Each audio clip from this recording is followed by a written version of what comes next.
No século XVI, Portugal e Holanda mantinham relações muito lucrativas.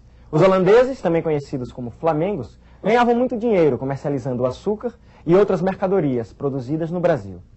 Porém, com a morte do rei de Portugal, Dom Sebastião, o rei Filipe II da Espanha assumiu o trono português. Os espanhóis eram velhos inimigos dos flamengos e logo proibiram a Holanda de continuar o comércio com as colônias portuguesas, inclusive o Brasil. O resultado foi contrabando, invasão e guerra.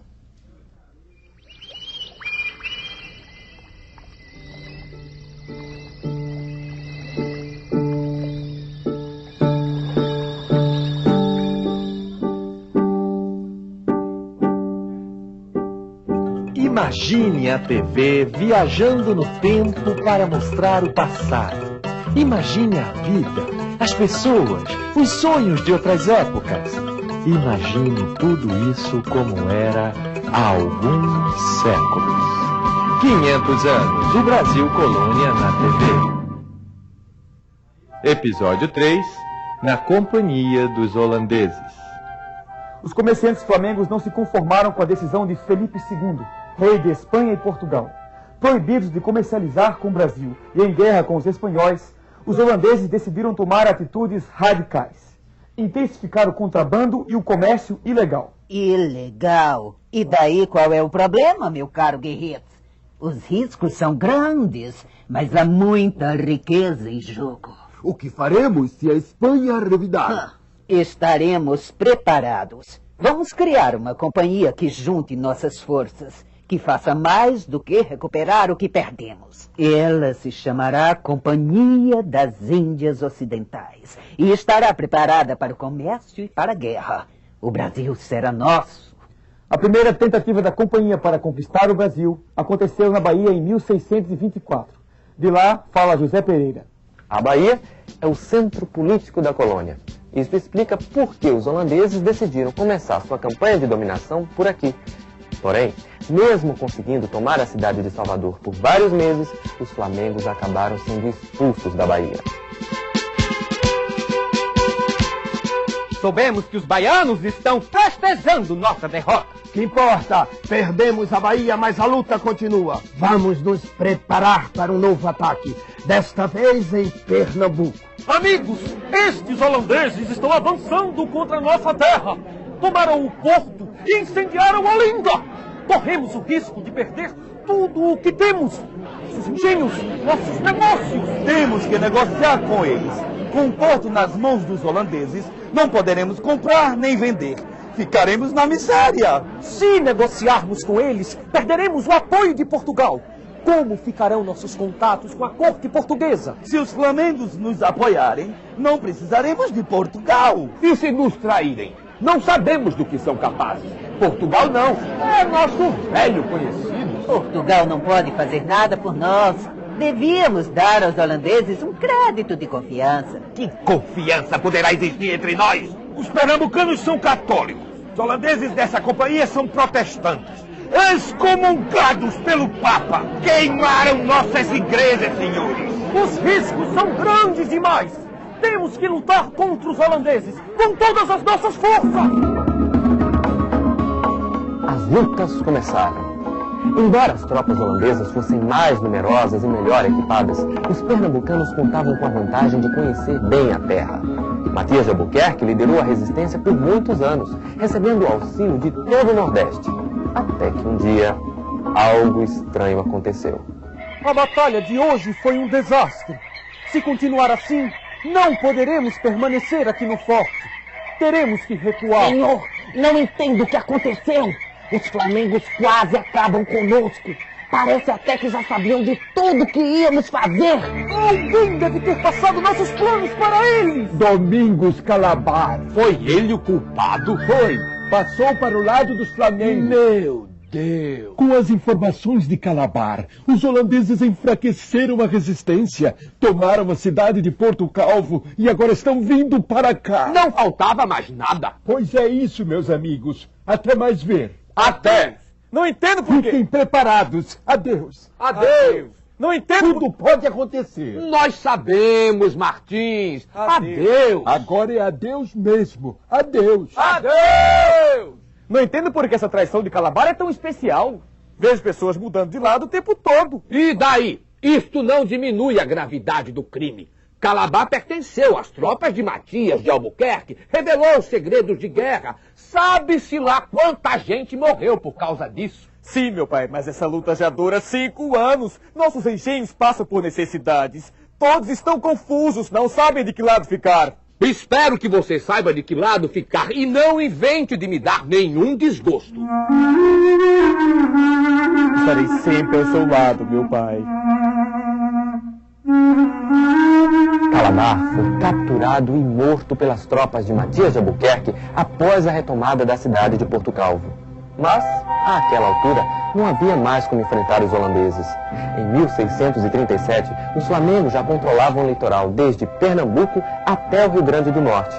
Já certa de uma vitória definitiva contra os portugueses, a Companhia das Índias Ocidentais decidiu enviar para o Brasil um administrador. A situação de Pernambuco é a pior possível. Os engenhos estão à beira da falência, boa parte dos escravos fugiu e o povo nos odeia. Você é o homem mais competente que temos para resolver tudo isso. Eu sei, já concordei em assumir o cargo. Qual é o problema? Suas exigências vão nos custar uma fortuna, Conde Maurício. Depois de tantas batalhas, a situação financeira da companhia não é tão boa assim. Veja aqui, por exemplo, sua comitiva é imensa. Artistas, cientistas, intelectuais. Acha necessário levar tanta gente? Eu acredito que deve ser assim. Se acham que sou o melhor homem para governar o Brasil, paguem o preço das minhas ideias. A companhia pagou o preço, pois sabia que o conde Maurício de Nassau não era um homem qualquer. Culto e inteligente, o conde tomou providências para obter o apoio da população logo ao chegar a Pernambuco. Assim, procurou resolver da melhor maneira todos os conflitos que existiam em relação aos holandeses. Ele é protestante, mas respeita a nossa religião. Ele respeita a nossa também, ouviu? E ainda digo que é só ele que presta. Os oficiais flamengos são cavalos batizados. Nassau concedeu empréstimos e parcelou as dívidas dos engenhos. Estamos conseguindo nos recuperar. Nassau fez o Recife desabrochar como uma papoula ao sol. A aldeia do Recife está sendo chamada de Cidade Maurícia. Tão bonita que ficou. Canais, pontes, jardins, palácios.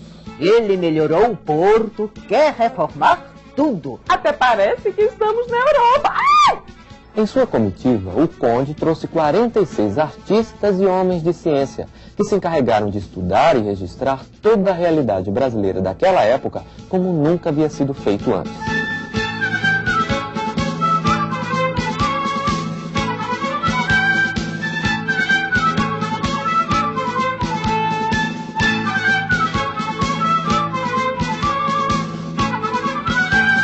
Enfim, o medo e a desconfiança dos colonos foram diminuindo.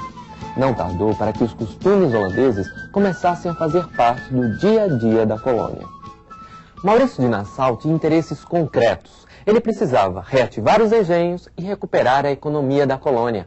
Caso contrário, a Companhia das Índias não alcançaria os lucros esperados. Para isso, não hesitou em aumentar o tráfico de africanos para trabalharem como escravos nas plantações. Diretamente da Holanda, fala Joaquim Vaz. E atenção! Enquanto os holandeses comemoram os primeiros lucros obtidos em Pernambuco, Dom João IV, novo rei de Portugal, assina com a Holanda um acordo para cessar fogo no nordeste do Brasil. Prepare as tropas. Vamos continuar a expansão territorial. Mas, senhor, e o acordo de cessar-fogo que foi assinado com Portugal? Portugal está frágil depois da luta com a Espanha. Não vai criar problemas. Vamos fazer de conta que esse acordo não existe. Assim, Nassau conseguiu conquistar o Ceará e o Maranhão, aumentando ainda mais o território ocupado pelos flamengos. Ao mesmo tempo, Nassau tinha planos para expandir o comércio e a agricultura nas regiões já conquistadas. Por isso, continuou a solicitar mais dinheiro para novos investimentos no Brasil. Maurício de Nassau está pedindo mais dinheiro para investir no Brasil. Para investir no Brasil ou no bolso dele? Não, não, não! O preço do açúcar está caindo. O prejuízo é grande. Chega de investimentos. Chega de Nassau.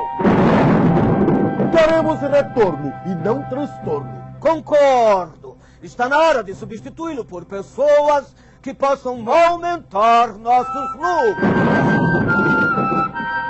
Vocês devem pagar todas as dívidas que têm com a companhia. De uma só vez? Exato, de uma vez só. Mas o Conde Nassau tinha parcelado tudo. O Conde Nassau foi embora. Paguem o que devem ou tomaremos seus engenhos, mercadorias e escravos. A situação ficou ainda pior, porque os substitutos de Nassau não se importavam em acalmar os conflitos entre brasileiros católicos e flamengos protestantes. Assim, a rebelião acabou se tornando inevitável. Portugal quer respeitar o Tratado de Paz, mas nós podemos fazer a nossa parte. Não podemos deixar que isso continue assim. Se todos nós podemos ganhar dinheiro trabalhando aqui, por que os flamengos querem tudo para eles? É preciso agir agora! Mesmo sem contar com o apoio direto de Portugal, a luta pela reconquista das terras invadidas pelos holandeses começou.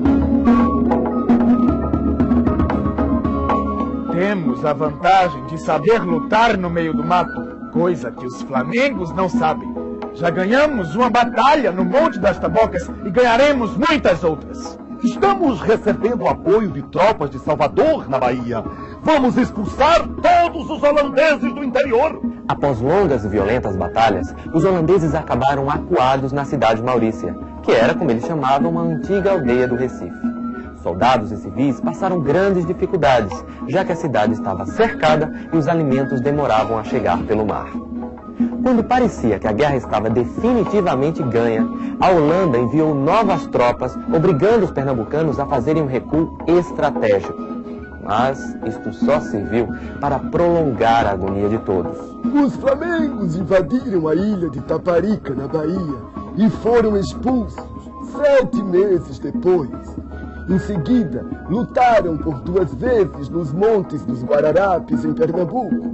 O exército holandês era imenso e muito bem equipado. As lutas foram sangrentas, mas mesmo assim, os flamengos acabaram derrotados. Mesmo depois de tantas derrotas, a Holanda não desistiu dos negócios no Brasil. Começou a pressionar Portugal para que fosse paga uma indenização à Companhia das Índias Ocidentais por todas as perdas que ela sofreu em solo brasileiro. Enfim, em 1662 ficou acertado que Portugal pagaria 4 milhões de cruzados aos holandeses. Mas não foi exatamente Portugal quem pagou esta fortuna aos flamengos. Não é possível! Vamos ter que pagar um novo imposto! Para saldar a dívida com a Companhia das Índias Ocidentais. Dívida de quê? Nós ganhamos a guerra em nome de Portugal. Por que temos que pagar aos holandeses? Eles perderam! Portugal concordou em pagar porque tem medo de entrar em guerra com a Holanda. Medo? Se Portugal fez o acordo, ele deveria pagar e não o Brasil. Medo? Se tivéssemos nos preocupado com medo, os holandeses ainda estariam aqui. Eu sei, mas no final não teremos escolha, meu amigo. Portugal, Holanda, no fundo dá tudo no mesmo. O que fazer? O que fazer? Depois de quase 40 anos de lutas com os holandeses, a paz parecia ter voltado ao Brasil. Parecia apenas, pois, como se pode falar de paz se todo um povo está sendo massacrado pelo regime da escravidão?